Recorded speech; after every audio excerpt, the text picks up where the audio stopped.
Ici présent, en présence des investis qui sont là. La nuit a été longue, mais le rêve a été beau. Nous avons convoqué ce point de presse pour déclarer notre victoire à Dakar. Je donne la parole à Cheikh Gueye. Merci, Moussa Taye. Mesdames, Messieurs de la presse, je voudrais tout d'abord présenter toutes nos excuses pour le retard accusé au démarrage de ce point de presse.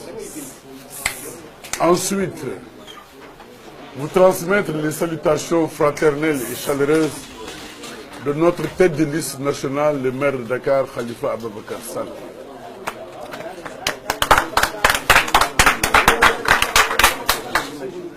Qui, très tôt ce matin déjà, avait une pensée de reconnaissance, mais aussi de fierté au peuple de Dakar qui lui a manifesté son soutien et qui a en osmose avec lui ses ambitions et ses objectifs. Tous nous étions présents dans le département de Dakar, dans les 19 communes de Dakar. Nous tous, nous sommes témoins des multiples violations et difficultés notées ça et là lors de ce scrutin. Je n'en citerai pas toutes, mais il me sera permis d'en élucider quelques-unes. Nous avons constaté à quelques endroits de Dakar des citoyens hors bureau qui ont voté. Nous avons constaté des citoyens disposant des documents déclinés par l'arrêté du ministre de l'Intérieur qui n'ont pas pu voter ou avoir même la possibilité de savoir dans quel bureau voter. Il y en a beaucoup. Mais ce qu'il faut retenir, c'est qu'en dépit de toutes ces violations et difficultés, la victoire de notre coalition Manko Taxawu Sénégal dans le département de Dakar est sans contestation. Cette victoire de Manko Taxawu Sénégal dans le département de Dakar est aussi claire que le soleil à midi sur les allées du Centenaire.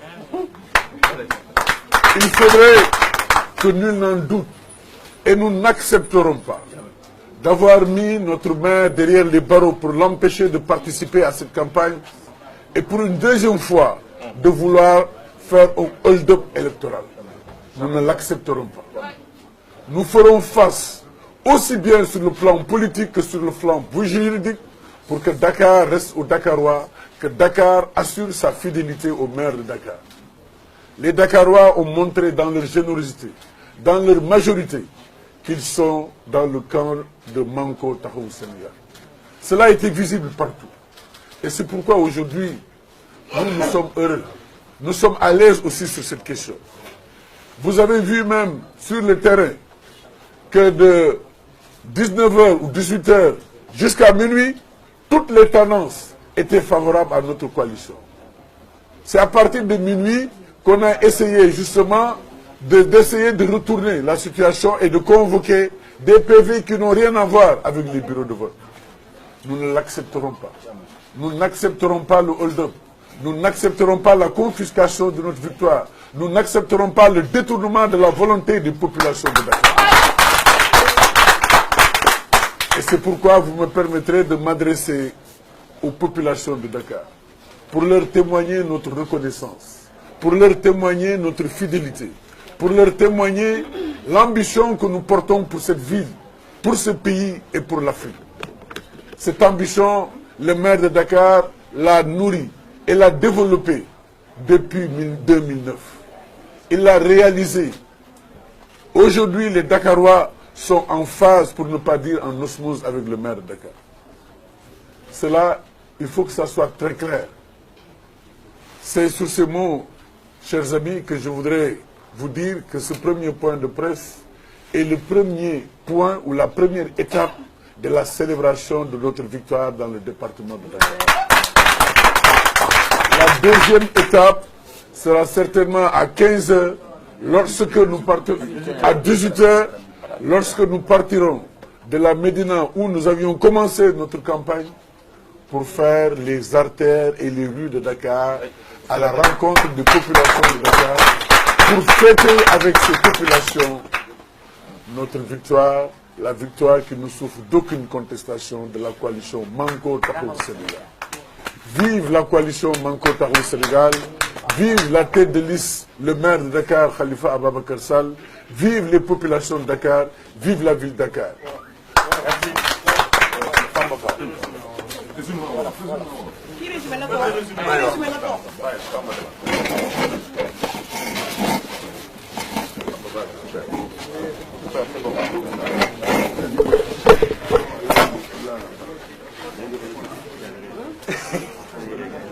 Donc,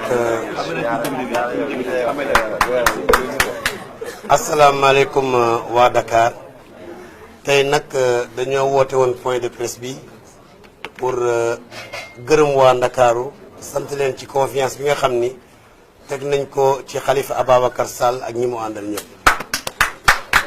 ñu jël occasion bi di gërëm ñi Khalifa àndaloon ci campagne bi muy Malick Gakou di Idrissa Seck di Moustapha Sy Jamil di Cheikh Bamba Dièye waaw sëñ Mansour Jamil di gërëm aussi ñi ñu àndaloon ñëpp ndaxte li ñu sant li leen yaakaar ci Ndakaaru yàlla jox nañu ndam moo tax ñu ngi gërëm waa Ndakaaru yëpp.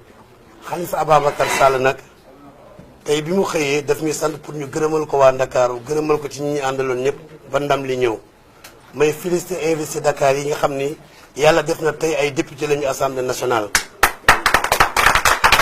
di leen wax ni comme que yàlla def na ci baatu waa Ndakaaru ñu doon ay député nañu toogal Ndakaaru assemblée nationale te xam ne désormais dootuñu député parti dootuñu député nit ay député peuple lañu nañu toogal réew mi foofu toogal askan bi seeni problème nañ ko fay diis te fàtte seen bopp loolu la ñu Khalifa sant. ma leen di wax tamit nii démb bi résultat yi daanoo xam nañ ni Ndakaaru mu ngi ci loxo Manko Taxawu Sénégal loolu nag gis nañu ni fan yi passé njiit yi nga xam ne ñoo ne ci beneen camp bi ñu ngi naan gañe Sénégal gépp te gañe woo Dakar humiliation la kon bi ñu déggee ni Dakar gañe nañ ko léegi pexe mu ne ñu ngi koy nas pour jéem a foqati ndam loolu ci ñun te ñun fi ñu toll nii loolu bay yéey na mbuus ndam loolu kenn mënu koo foqati ci ñun ndax leer na waa Dakar yëpp ndaxte tamit ay résultats xaaja guddi 2 heures du matin kenn du ko joxe bàyyi ba ñëpp tëdd ngay joxe ay résultats loolu amul fenn.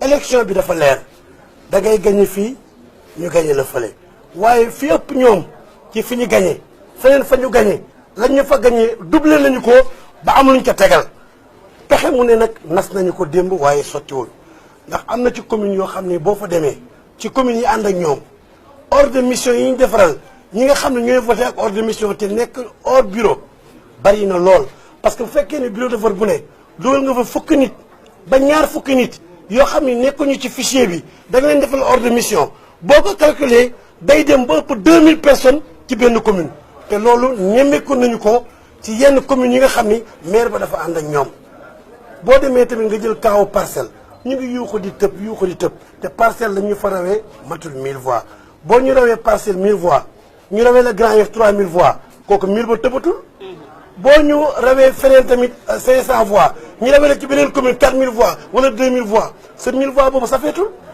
donc tey jii ay pexe la ñuy wut yàq xelu ñun ñi parce que hold-up électoral la ñu nar tey dafa ñaaw sax ni scrutin bi tëddee département yi am xeex fii am problème fii nit di voté ñun ko voté nañu sa place fii nga dem yor sa kayit yëpp comme Maître Doudou Ndoye ñu ne sa tur nekkul ci fichier bi yaakaar naa ne élection bu bonee nii depuis indépendance ba léegi élection musul bonee nii bu leen ci dara nax nag élection bi li ci am yëpp ñoom dañu ko préparé bu yàgg processus la woon nuñ koy sàccee ba am majorité assemblée nationale mën a jàllale yii dañ koo nasoon waaye de xaw ma fu seen caay-caay di jàllee mais Ndakaaru gii ñun ñëpp taxaw nañu temm tey dëggal suñu bopp gañal suñu bopp fekkee suñu bopp